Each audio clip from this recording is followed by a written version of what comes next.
What is going on, guys? Welcome back to Wildcat Cave. Today we are going to be breaking down the SEC matchup of the Kentucky Wildcats traveling on the road to take on the South Carolina Gamecocks. We're going to be doing a breakdown of each team and how we think the game is going to play out.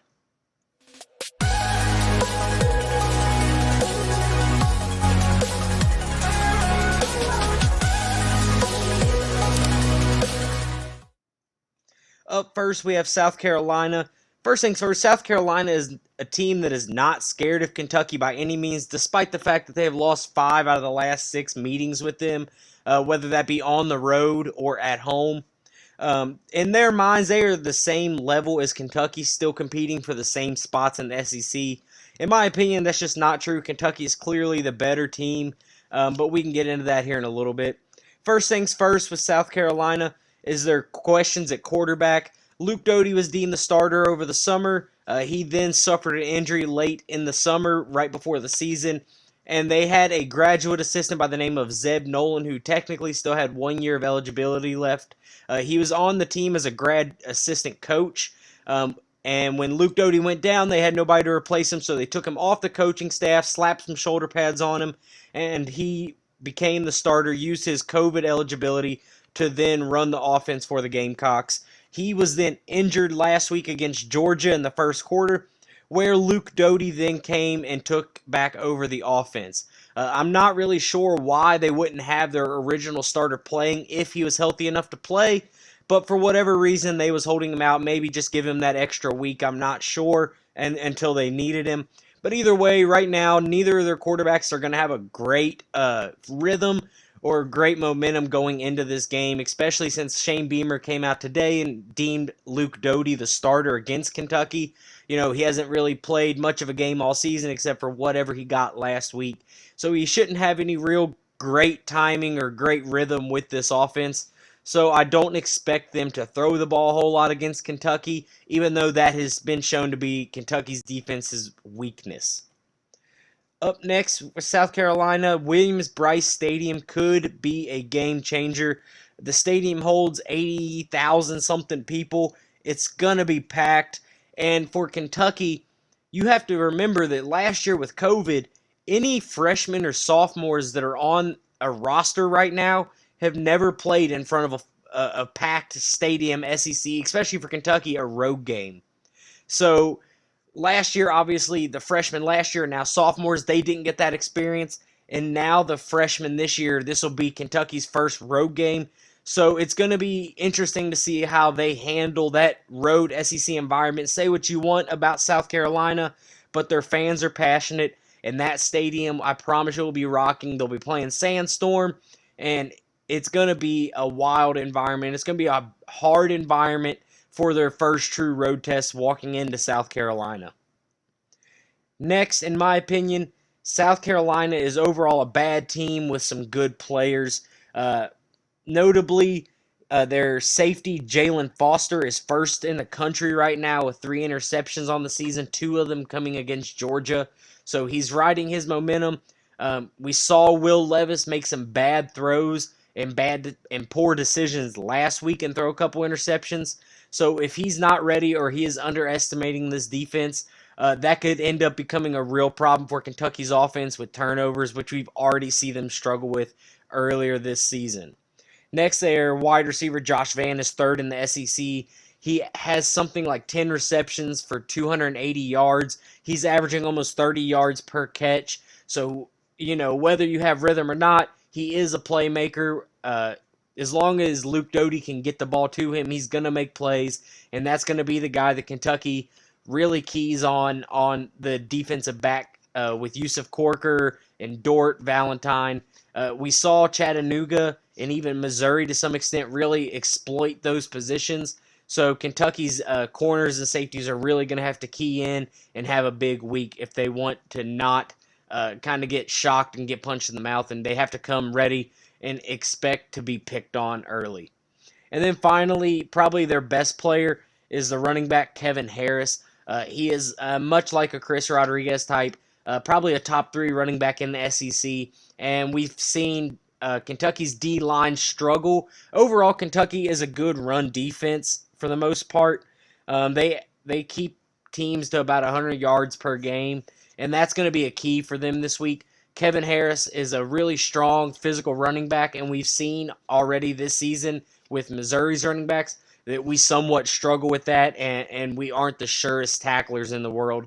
And also, their offensive and the South Carolina's O and D line are pretty good. Like I said, overall, not the most talented team, not the best team in the SEC by any means, but they have good key players that can beat you if you let them. Next, the night games always tend to favor the home teams. It makes for a long day when you're on the road and all you're doing is sitting in your hotel room, just, counting down the hours, playing video games, watching movies, whatever it is they're doing in the hotel until it's time to go get ready. That makes for a long day. You can get tired, you can get lazy, not be motivated, not be ready to go put on a show that night. And it makes for a better night crowd. Anytime you have a marquee game on your schedule at home, you want that game at night, not only because it hurts them, but it gives your fans the chance to tailgate all day, get more people to the game, and create a more of a buzz, and have that the stadium be more of a home field advantage for you. So that's another thing that is going against Kentucky and for South Carolina with this game. And finally, how will South Carolina deal with the injuries? We talked about the quarterback situation with Zeb Nolan and Luke Doty just now coming back from an injury. They also lost last week linebacker Sherrod Green with a right foot injury. I believe it was one he previously had surgery on, and it got stepped on against Georgia, and he is pretty much all but ruled out for this week. He will not play. And then they have a DB named Cam Smith, who also left last week with a foot injury, but I believe he is expected to return. So they are a little beaten, banged up, a little bruised, a little too early in the season for most people, but it's really going to be important to see how they respond in a next man up mentality. Now, moving on to Kentucky, guys, like I mentioned, they are the better team in my opinion. They have more talent, and they have owned the series 5 out of the last 6 games. But they do have questions, and those were all on display last week against a Chattanooga team. First is, how will Kentucky respond to their first true road game? In my opinion, they should be ready to go prove a point, prove that they're not as bad as they played last week. I believe that every now and then teams aren't motivated for a game, and I think that's what happened to them last week. With this being their first SEC game on the road this season, I don't think they should need to find motivation. That should be motivation enough. But after the way they played last week, they do have something to prove, and I think that they should come out firing on all cylinders, alert and ready to go. And really, this is the first road game in 2 years for this team, in an environment anyway. Obviously, they played away games last year, but with COVID, they didn't have that true road experience with fans booing in a full 80,000 person stadium. And we don't know, there's always the question early in the season of how does travel affect the team? Will they be tired from the plane ride? Will they not be ready to go coming out of the hotel? There's a lot of questions when you go on the road. You're out of your normal routine, especially when you just played 3 home games. So that's something to watch, and it's something that always just worries me personally, and I'm sure other people. How will your team perform for their first true road test? Next, they're going to have to establish the run. Liam Cohen is going to need a game plan accordingly to such an environment and their first road game. He came out and was very honest this week and said that he kind of overlooked Chattanooga and that his game planning kind of got away from him.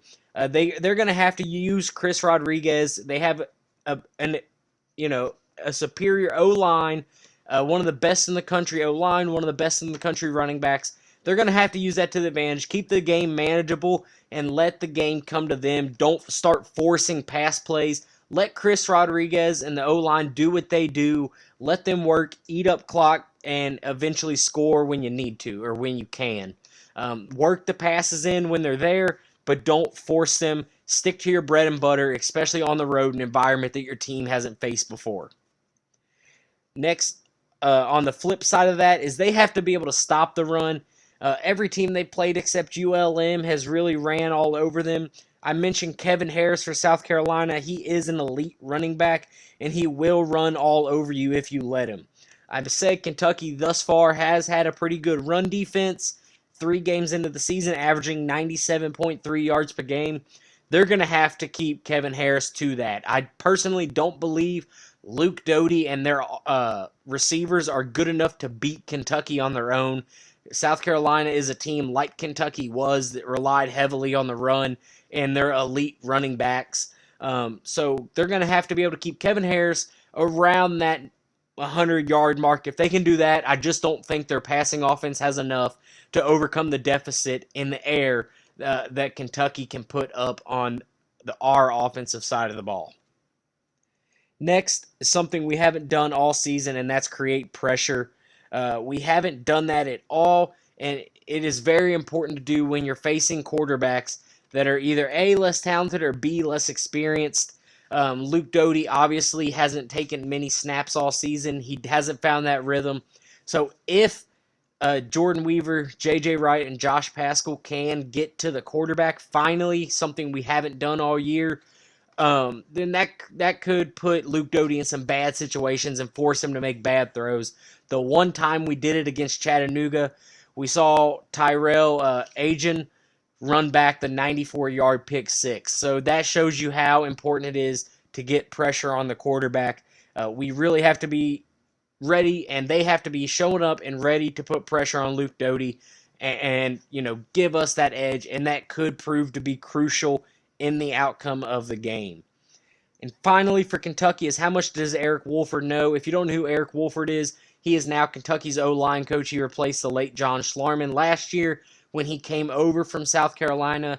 I know they have a new head coach in Shane Beamer this year, but Wolford still knows the personnel. He knows their tendencies. He knows what they like to do. So how much insight can he give Stoops, and how much does that really help the game plan for Kentucky going into this game? What knowledge does Wolford have that could be beneficial to any of the positions on the field? How well does he know their O-line in order to help the guys like Josh Paschal and Jordan Wright and J.J. Weaver? And finally, we'll go through the Vegas odds here. I'll give you what I would do. I am not giving you any sort of advice, but these are what they're going to be, and these are the bets that I would take personally if I was gambling. So this line actually moved since yesterday, and these lines are subject to change before game time. This is just what they are at this current moment. I'm recording this. Right now, Kentucky is a 4.5-point favorite. It was 5.5 points, so that has been bet down, which is not really a great sign for Kentucky, but I expect that to go back up towards 5 by the time the game comes.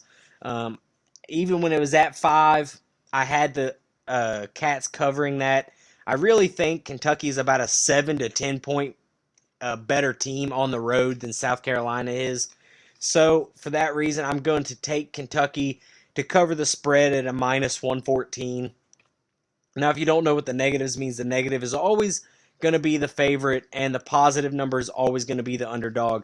If it's a negative number like the 114 or the 106, that is how much money you would have to bet in order to win 100. If it is a positive number, that is how much you win if you bet $100, just so you know. But for the spread, I like Kentucky to cover the 4.5 on the road. I think that's actually a steal. I was a little more nervous when it was at 5.5, but I saw today that it dropped to 4.5, and if I was going to bet, I would take that right now. I think that's a pretty easy number for Kentucky to cover. The money line is just who's going to win, who's going to lose in the odds. Obviously, I think Kentucky is going to win, and that is a minus 225 on the money line. And finally, the over-under, guys, was at 49.5 yesterday. That has also been bet down 1 point. This is total points of the teams combined. I believe it's going to go over for a couple reasons. Number one, in all the games Kentucky's played this year, they went over the projected over-under score. Together, if you take the two teams' averages from their games this season of how many points they score, it adds up to 62.3 points, which again is well over the 48.5 here. And finally, if you take each team's last 5 games going back into last season and you put them together for a total of 10 games between the two, the teams have covered or went over 7 out of 10 of those games. So for those reasons, I'm taking the over here. On the spreads, I forgot to mention, Kentucky is 2-1 against the spread, so they have covered twice out of their 3 games, and South Carolina has covered all 3 of the spreads that they have been given this season. So again, that's why I think the winning team, or Kentucky in this, in my opinion, is going to cover the spread. And it is worth mentioning that South Carolina did cover a spread against Georgia, but it was a 31-point spread, and any of those big spreads, I'm not going to say are easy to cover because you're obviously playing someone significantly better than you, but they're easier to cover than, say, a 4-point spread like you see here.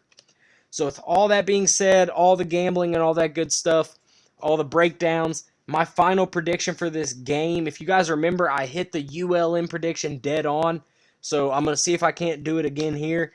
My prediction for this game is UK 31, South Carolina 24. So that is going to do it for this video, guys. Make sure you let me know down in the comments, did you like the new intro? I was trying to do something different. I wanted to spice the videos up a little bit, so let me know down below if you like the intro.